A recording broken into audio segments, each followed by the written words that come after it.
Welcome, dear students. Let us start the new unit now. Laplace transform. So, before starting anything, let me just clear one thing.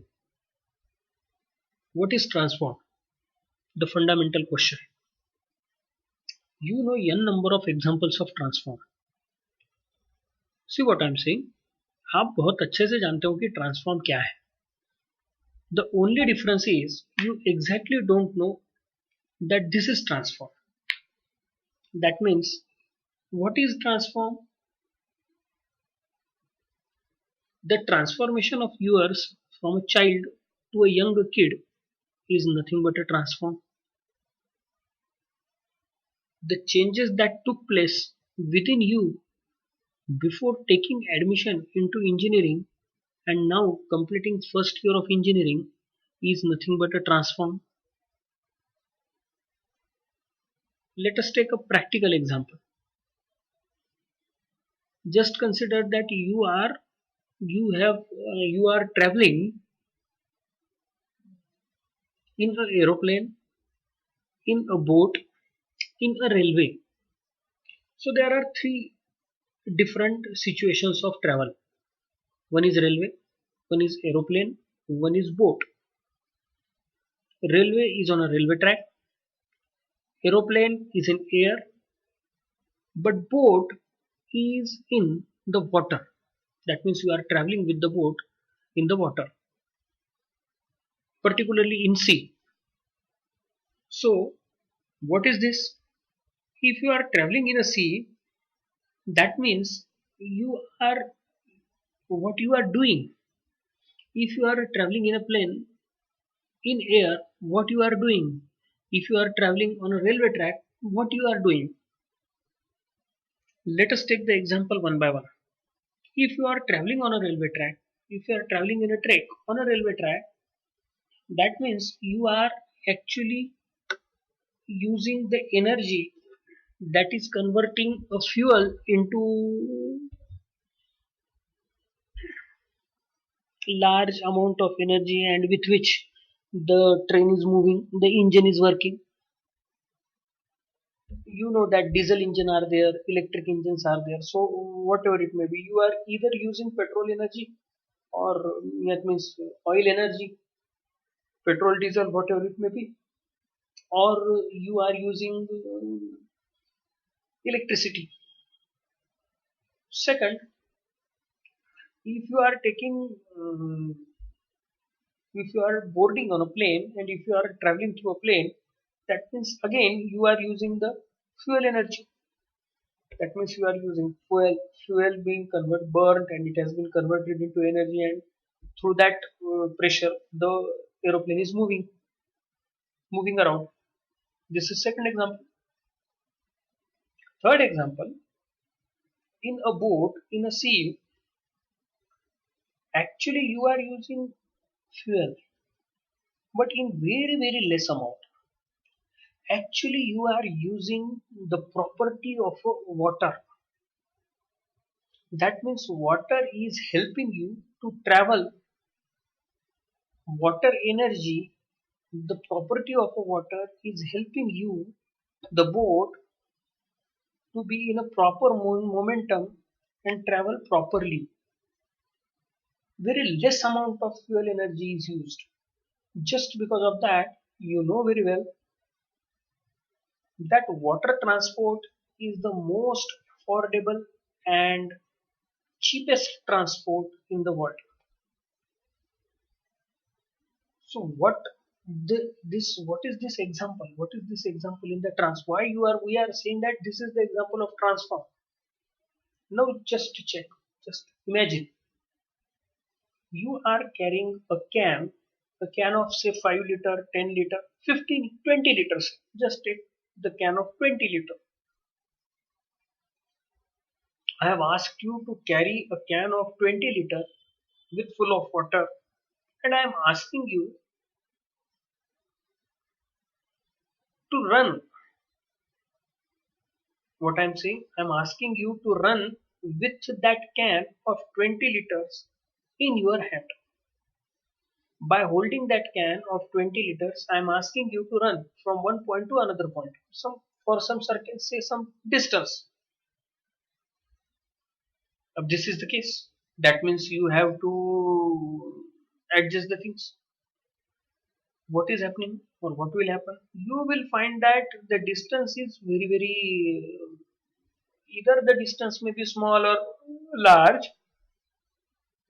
You will find that running with a filled can is very, very impossible, very hard.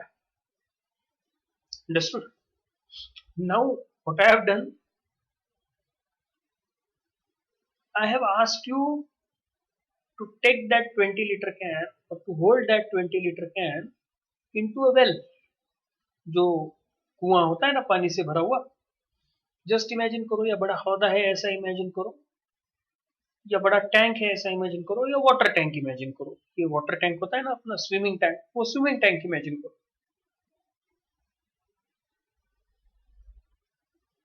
आ रहा है समझ में? तो वो swimming tank, that means I have asked you to use that swimming tank. I have asked you to put that 20 liter can into that swimming tank, fill it. I have asked you to tie it with a rope. उसको जो है उसको properly उसको बांध देना, उसका एक and अपने हाथ में रखना. And now I am asking you to run. What will happen? This time running is very, very easy as compared to the previous one. That means if a problem is not responding properly in air medium, but if it is responding more properly, more easily in water medium, then it is a clear indication that we have transformed that problem from one medium to another medium. या सीधी सीधी language में उसको कहूं तो जब सीधी उंगली से घी ना निकले तब उंगली टेढ़ी करनी पड़ती है. On the same ground, I am going to solve the problem which is impossible to solve in one medium and which is very much possible to solve in other medium. Understood? If this is the case, then we are going to use Laplace transform. Clear? Laplace transform. So let us take the definition. What is the definition of Laplace transform? Let f of t be a function of t defined on all positive values of t. यानी पहले तो हमें उस f of t को define करना पड़ेगा, वो properly defined होना चाहिए with in the interval 0 to infinity. अगर वो नॉट डिफाइंड हो तो उसके लिए हमें अलग से चीजें देखनी पड़ती है. ठीक है, क्या कहा समझ में आ रहा है? वो f of t नाम का जो फंक्शन है वो प्रॉपरली डिफाइंड होना चाहिए. Then the Laplace transform of f of t is denoted by Laplace transform of f of t, उसको हम कहते हैं L of f of t, and is defined by क्या है? इंटीग्रेशन 0 to infinity e का power minus st f of t into dt.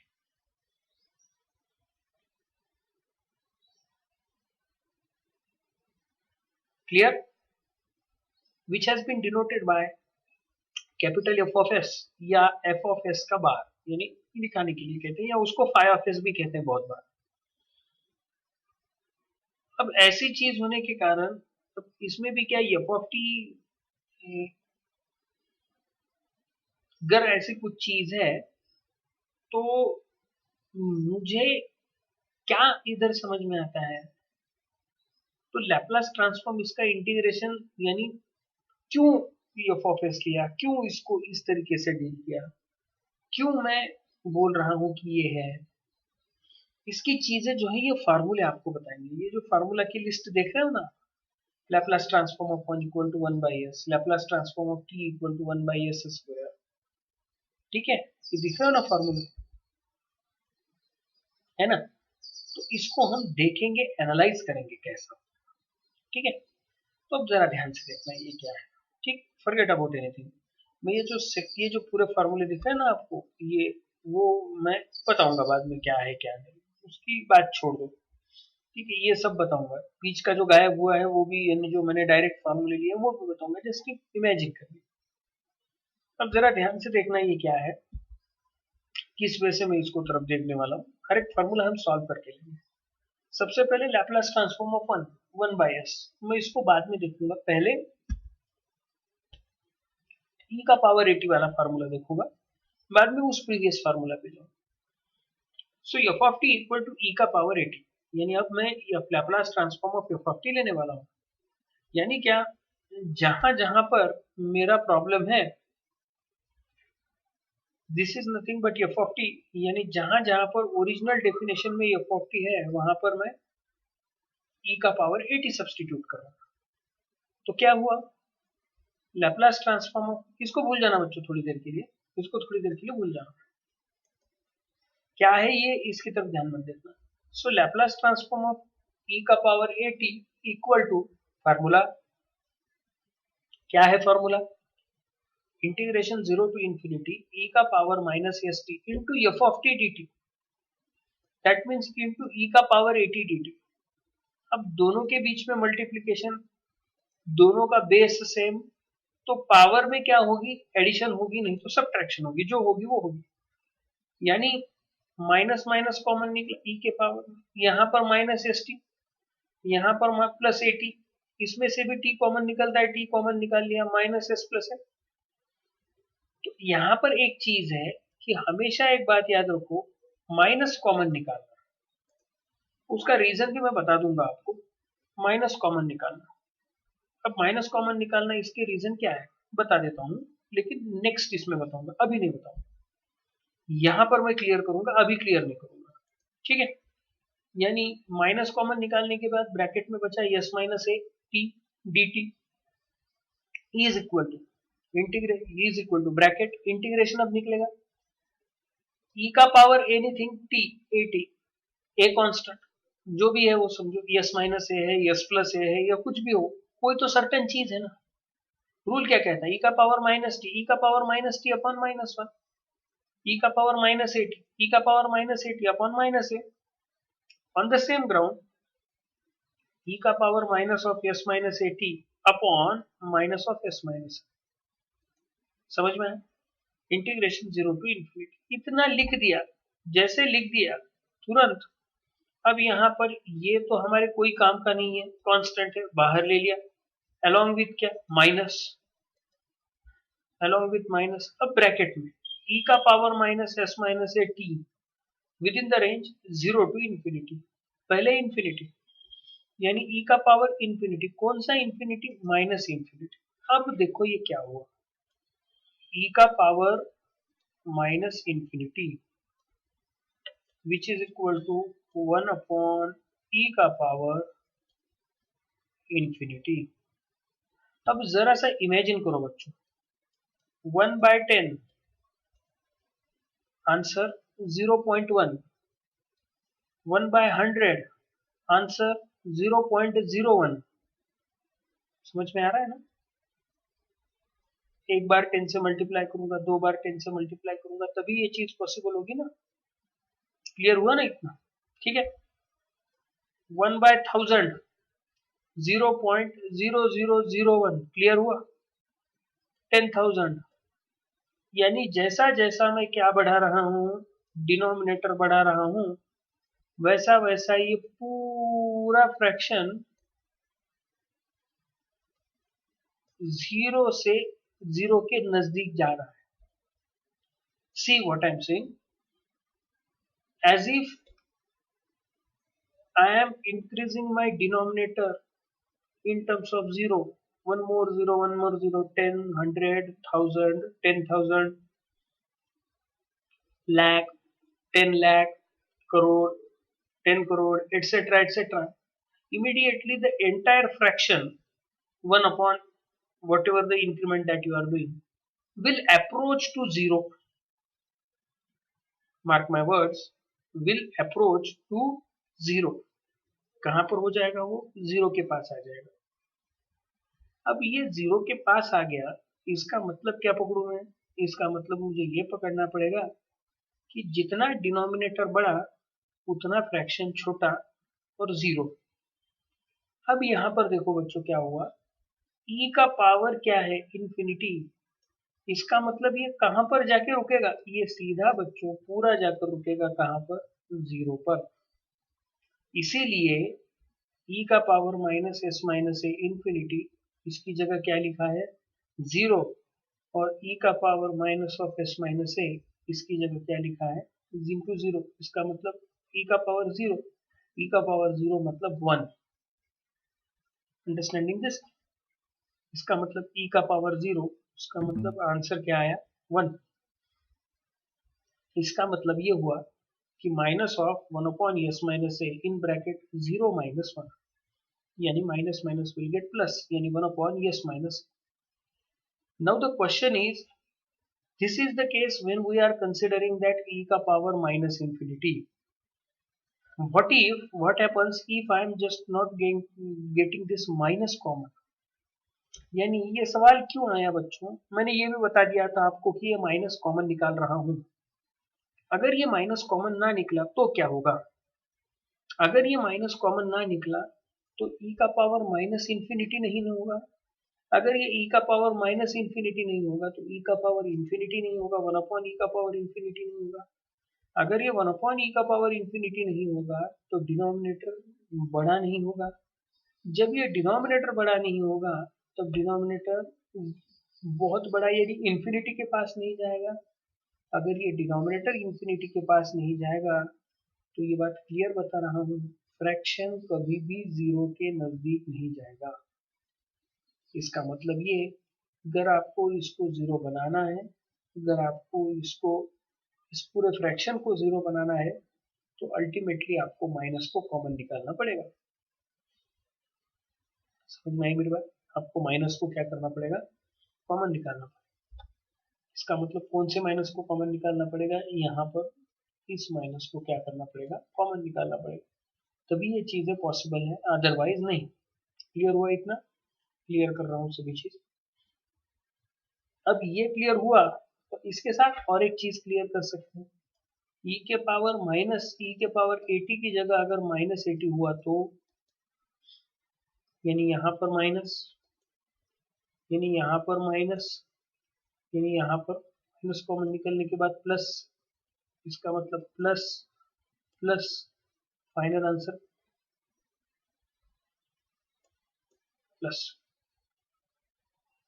समझ में आया, यानी e का पावर माइनस 80 अगर हो तो उसका आंसर 1 अपॉन एस प्लस ए। ये यस लिखने की मेथड है बच्चों, नथिंग स्पेशल। समझ में आ रहा है, यस प्लस ए। आप चाहे तो ऐसा भी लिख सकते हो, नो इश्यूज। ठीक है, क्लियर हुआ, 1 अपॉन एस प्लस ए। अंडरस्टूड। अब इतना क्लियर हो गया हो तो अब मैं पीछे के पास आता हूँ वापिस। लैपलास ट्रांसफॉर्म ऑफ 1, यानी इसकी जगह मैं क्या कंसीडर कर सकता हूँ, 1 कंसीडर कर रहा हूँ, यानी इसकी जगह मैं e का पावर 0t कंसीडर कर रहा हूँ। e का पावर 0, e का पावर 0 1, e का पावर 0t मतलब e का पावर 0 अगेन 1। अब इतना क्लियर हो गया हो तो ये e का पावर कौन सा t बन गया, e का पावर 0t बन गया, क्या 1। अभी आपने क्या देखा, अभी आपने देखा कि e का पावर अगर 80 है तो 1 अपॉन एस माइनस है, तो e का पावर 0t है और उसका आप लैपलास लिख रहे हो तो वो आएगा 1 upon S minus 0, answer 1 by S. समझ में आया, आंसर 1 बाई एस, सीधा आंसर। यानी आपको लैपलास क्या देगा, लैपलास आसानी देगा, लैपलास आपको बीच में से रास्ता निकालना आसान निकालेगा, हमें प्रॉब्लम सॉल्व करने की जरूरत नहीं। क्लियर हुआ इतना। Next, Laplace transform of sine 80 equal to this, ये आंसर। अब इसको आंसर लाना है तो देखेंगे क्या होता है क्या नहीं। सबसे पहले मैंने फॉर्मूला लिखा लैपलास ट्रांसफॉर्म ऑफ साइन 80 का, ठीक है, e का power minus s t into sign 80 D T. अब ये जो फार्मूला है पुराने सिस्टम में से वो फार्मूला हम यूज कर रहे हैं, कौन सा, e का power 80 cos bt sin bt वाला। वो क्या है, e का power 80 upon a square plus b square. Minus a sine b t minus b cos b t, ये ई का पावर माइनस ए t into sine b t वाला form, समझे ना? ठीक है। ऑन द सिमिलर ग्राउंड हम cos b t वाला formula भी यूज कर सकते हैं। ठीक है। अब ये कॉस बी टी वाला फॉर्मूला यूज कर सकते हैं, तो अब कैसा करेंगे, क्या करें? बड़ा कॉमन सेंस है बच्चों। आप क्या करो, ये फॉर्मूला ही देखो यहाँ पर से, यही मैं सॉल्व करके बताऊंगा, और फिर मैंने अल्टीमेटली आपको दूसरी भी एक मेथड होती है वो भी बताऊंगा। ठीक है। इतना लंबा जाने से बेहतर है एक ही साथ हम दोनों चीज सॉल्व कर सकते हैं। एक प्रॉब्लम है तो प्रॉब्लम के हिसाब से बता दिया, तो दूसरी भी मेथड बता दूंगा मैं आपको। ठीक है। ये दूसरी वाली मेथड मैं बाद में बताऊंगा, जब मैं लिनियरिटी प्रॉपर्टी ले लूंगा तब तब उसके पहले नहीं बताऊंगा। ठीक है। नहीं तो नेक्स्ट लेक्चर में बताऊंगा मैं आपको किस वे से उसके साथ डील करते हैं। ठीक। चलो, अब ये फॉर्मूला लिख दिया, ई का power minus s T S square plus A square in bracket minus S into sine a t minus A into cos A T, इतना लिख दिया। इतना लिखने के बाद इक्वल टू ए अपॉन, जो ए upon a square plus A square, ये इसका आंसर है। अब ये इसका आंसर कैसे आया? कुछ भी नहीं, 1 upon a square plus A square बाहर आ गया, कांस्टेंट है तो, और जहां जहां इंफिनिटी है, यहाँ जहां टी है वहां पर एक बार इंफिनिटी रखा, एक बार जीरो रखा। देखो, ई का पावर इंफिनिटी तो ये जीरो हुआ, जीरो इंटू एनीथिंग जीरो, भूल जाओ। अब ई का पावर जीरो, आंसर वन हुआ। लेकिन साइन जीरो क्या होता है? जीरो होता है। कॉस जीरो क्या होता है? वन होता है। तो माइनस माइनस क्या बन गया? ये प्लस बन गया। इसीलिए ये मैं इंटीग्रेशन लेने के बाद बोल रहा हूँ ना। तो फाइनल आंसर क्या बचा? फाइनल आंसर बचा ए upon a square plus A square. ये मैं किसकी बोल रहा हूँ? इसकी बात। अब जरा यहाँ से देखो, यहाँ पर क्या दिखा है? Laplace transform of sine a t equal to Laplace transform of a. What is this? ये है सर्कुलर फंक्शन। सर्कुलर फंक्शन का फॉर्मूला क्या है? सर्कुलर फंक्शन का formula sine a t equal to Laplace transform of e का power i a t minus e का power minus i a t divided by twice. ये किसका formula है? ये है अपना लैप्लास ट्रांसफॉर्म का, सॉरी, ये अपना सर्कुलर फंक्शन का फॉर्मूला है, जहां पर साइन एंड कॉस डील कर सकते हैं उसके साथ। इतना क्लियर हुआ? अब इतना क्लियर हो जाने के बाद जरा ध्यान से देखो, वो ई का power i a t, e का power minus i a T है, मैं उन दोनों को सेपरेट कर सकता हूँ। लैप्लास सेपरेट किया, 1/2 कॉमन निकाला। अब इंडिपेंडेंट लैप्लास अप्लाई किया, ई का power i a t 1/s minus i, previous formula. E का power minus i a t 1/s plus i, previous formula. ऐसा रखना तो ठीक नहीं है, क्रॉस मल्टीप्लाई करो। क्रॉस मल्टीप्लाई करोगे, सिंप्लीफाई करो, क्रॉस मल्टीप्लाई करो, सिंप्लीफाई करो, आंसर क्या मिला? क्रॉस मल्टीप्लीकेशन किए, सिंप्लीफिकेशन किए, तो yes will get cancel, I will get cancelled, 2 will again get cancelled, 2 will again get cancelled, and yes minus I, yes plus I, इसका मतलब a minus b, a plus b, s square plus s square minus I square a square, s square minus I square a square, I square मतलब minus minus again plus, ultimately जो answer बना वो बना a upon s square minus s square plus a square. On the same ground ये भी solve कर दीजिए, आपका आंसर आपके साथ है। ठीक है। ये सब cos 80 भी उसी ग्राउंड पर सॉल्व करना है आपको। क्लियर हुआ? अब हाइपरबोलिक साइन 80, यानी हाइपरबोलिक साइन प्रॉब्लम सॉल्व करें तो कैसा करें? ध्यान से सुनो, yes upon a square minus A square, ये आंसर है। लेकिन साइन मतलब क्या? ई का पावर 80, ई का पावर माइनस 80/2 फार्मूला। लैप्लास अंदर गया, दोनों के ऊपर ऑपरेट हुआ, दोनों के ऊपर ऑपरेट हुआ तो क्या हुआ? 1/2 बाहर निकला, ई का पावर 80, ई का power minus 80। Standard formula, standard formula, cross multiplication करोगे तो आपका आंसर आपके साथ है। समझे? On the same ground cos 80, hyperbolic cos 80 की भी बात कर लीजिएगा, on the same ground. Clear हुआ? इतना इतना क्लियर हो जाने के बाद नेक्स्ट ये चीज, ये काफी इंपॉर्टेंट है। लैप्लास ट्रांसफॉर्म ऑफ टी का पावर n इक्वल टू, ये पहले क्लियर करो बच्चों, ये अंडर रूट नहीं है, this is print mistake, this is a gamma function, gamma n plus one आप बहुत अच्छे से जानते हैं equal to n factorial, this is a gamma function. अब क्या करना है, this is a gamma function, बात क्लियर करूं, this is not under root, this is a gamma function, this is gamma function, ठीक है। यानी बाय डेफिनेशन सब्स्टिट्यूट कर दिया। अब देखो यहां पर पता चलेगा कि लैपलास ट्रांसफॉर्म क्यों यूज करना है। इंटीग्रेशन पार्ट्स अगर यूज करूं तो ये दोनों n टाइम्स चलेंगे, पहले का डेरिवेटिव दूसरे का इंटीग्रेशन, पहले का डेरिवेटिव दूसरे का इंटीग्रेशन, जैसा खो खो चलता है ना वैसा ये n टाइम्स चलेंगे, रुकने का नाम नहीं लेंगे। अगर ये रुकने का नाम ही नहीं लेंगे तो हम इसको कैसे सॉल्व कर सकते हैं, यानी ये रुकेंगे ही नहीं तो हम इसको सॉल्व भी नहीं कर पाएंगे, अगर सॉल्व नहीं कर पाएंगे तो सिस्टम सॉल्व नहीं होगी हमारी। यानी हमें खुद के लिए इसको सोचना पड़ेगा क्या करूं, अड़चन किससे है, अड़चन है इससे, किसी न किसी को तो सब्स्टिट्यूट करना पड़ेगा, इसको सब्स्टिट्यूट कर s t equal to u, t equal to u by s, differentiate करोगे तो d t equal to d u by s, ये देखो d t equal to d u by s. अब s t tends to infinity, t infinity जाएगा तो u भी, t zero जाएगा तो यू जीरो जाएगा, टी इंफिनिटी जाएगा तो यू भी इंफिनिटी जाएगा। यहां तक क्लियर हो गया।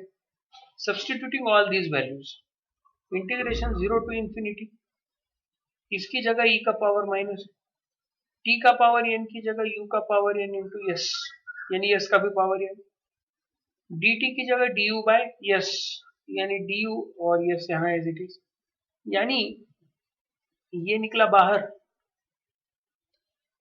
इंटीग्रेशन जीरो टू इंफिनिटी ई का पावर माइनस यू, यू का power N into D U. What is this, this is definition of gamma function. What is gamma function, जब इंटीग्रेशन जीरो टू इंफिनिटी हो और integration में ई के power में variable हो और उसी वेरिएबल का पावर n हो और डी यू हो, तब हम लिखते हैं गैमा ऑफ जो भी n है n प्लस वन। अगर बच्चों यहाँ पर n माइनस वन होता तो मैं n लिखता, समझे ना, अगर यहाँ पर n माइनस वन होता तो मैं n लिखता, यानी ये आया गैमा n प्लस वन, इसका मतलब ये आया वन अपॉन यस का power n plus one, clear कर रहा हूँ इसको, वन अपॉन यस का पावर n प्लस वन। देखो गैमा फंक्शन की definition, E is equal to gamma n plus one upon S का पावर n प्लस वन। अब गैमा मतलब इंटीग्रेशन बाय, ये गैमा मतलब n फैक्टोरियल, यानी n फैक्टोरियल अपॉन गैमा का gamma upon S का power n plus one, hence proof. Clear हुआ इतना, जब इतना क्लियर होगा तभी चीजें हम आगे की तरफ देखेंगे। ये हो गया अब कौन सी चीज, फंक्शन वाली चीज। अब देखो ये चीज बताओ, लीनियरिटी प्रॉपर्टी, लीनियरिटी प्रॉपर्टी मतलब क्या, लैपलास बाहर नहीं जाएगा, लैपलास अंदर जाएगा, अंदर ऑपरेट होता है। अब ये लैपलास अंदर ऑपरेट होता है मतलब क्या, लैपलास दूसरा तीसरा कुछ नहीं बच्चों, लैपलास दूसरा तीसरा कुछ नहीं, जब भी लैपलास टी का पावर n होगा तब इंटीग्रेशन ये और ये ऑपरेट होगा, मतलब अल्टीमेटली लैपलास आया मतलब क्या आया, इंटीग्रेशन आया, समझे। इसका मतलब ये लैपलास दूसरा तीसरा कुछ नहीं, इंटीग्रेशन है, इसका मतलब लैपलास एक फंक्शन पर ऑपरेट होगा, मतलब इंडिविजुअल फंक्शन पर भी लैपलास क्या होगा, ऑपरेट होगा। जैसा इंटीग्रेशन सेपरेट होता है ना, सेपरेट इंटीग्रेशन करते थे, आप बहुत अच्छे से जानते हैं, I1 लिखते थे, I2 लिखते थे, I3 लिखते थे, अलग अलग इंटीग्रेशन करते थे, वैसे ही लैपलास अल्टर।